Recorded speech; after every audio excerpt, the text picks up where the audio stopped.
In order for Israel to succeed the United States as a ruling state in the world,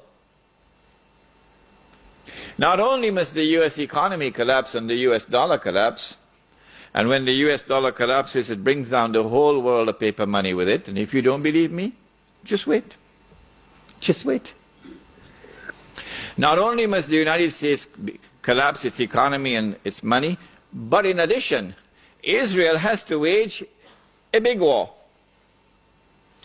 which even non-Muslim political analysts are now anticipating. A big war.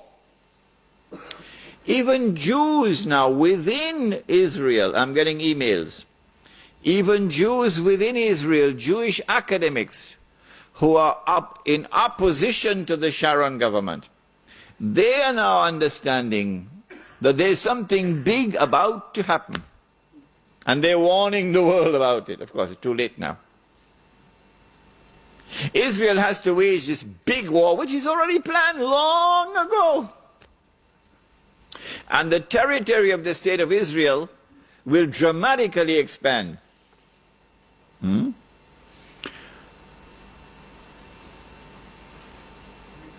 the Palestinian problem will be solved because they'll be exported out.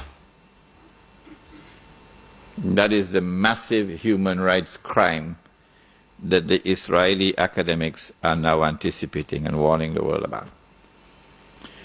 But in addition, in order for Israel to become the ruling state in the world, not only must she take control of all of this territory, she must also control the oil of the Middle East. Saudi oil, Iraqi oil, Kuwaiti oil, Gulf oil. But I don't see Israel taking Iranian oil. No. And you'd want to ask me why. Yes, you'd want to ask me why. In the question and answer session, not now.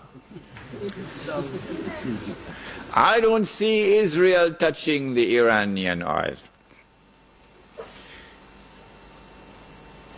Now that's going to be a very, very important event in world affairs. If Israel takes control of this oil, Israel will have her hands on the throat of the world. Not so much Britain and the United States, because Britain has North Sea oil.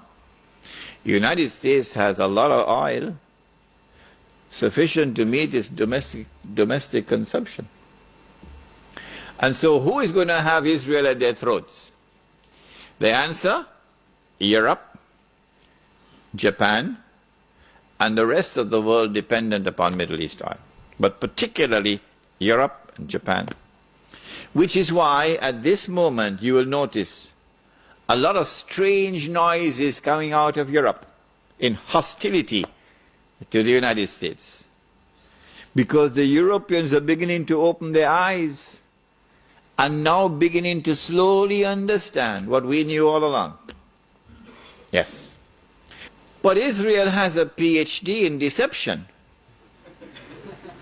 Because it's Dajjal at the back of this, the mastermind. And Israel would not want to wage a big war and appear to the world naked, clearly, as an aggressor. No, that's not deception. Israel has to wage her big war and make it appear as though she was only defending herself. The only Muslim I know of who has had the capacity to be able to penetrate the deception that has been going on all these years, the only one I know of, was a man who never went to Al-Azhar University. No, he wasn't a Syech. His name was Malcolm X. He's the only man I know of who had that eyes wish to see and could clearly recognize the strategy and the deception. Read Malcolm X.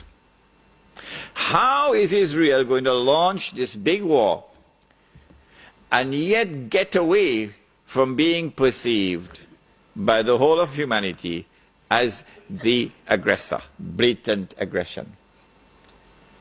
You have to come with a good strategy.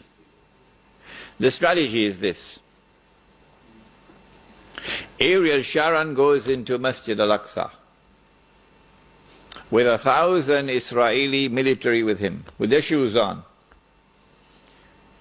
with the full knowledge that this calculated act of extreme provocation must have a response, a fiery response. And as the flames of the new intifada emerge, you must keep it burning by committing upon the Palestinian people more and more atrocities that drive them into a greater and greater rage. This is planning. This is strategy. This is not happening by accident. As Israel unleashes this barbaric oppression upon the Palestinian people, you must have a television station which you plant amongst them, which will cover this, that your Egyptian television would not cover, and your Jordanian government would not allow on Jordanian television, so you create something called Al Jazeera. And the Arab masses believe Al Jazeera is their station. This is the only place in the world we can get authentic information, Al Jazeera. So Al Jazeera is now used to portray all the atrocities. And so around the Arab world, the masses only have to tune into Al Jazeera and they know what's happening. And so the Arab masses become more and more angry, more and more enraged. And guess who begins to tremble now? The governments which are pro-American. The governments which have entered into peace treaties with Israel. These are the ones who are now trembling because their people are becoming more and more enraged. Israel has to judge the temperature on the ground in the Arab world.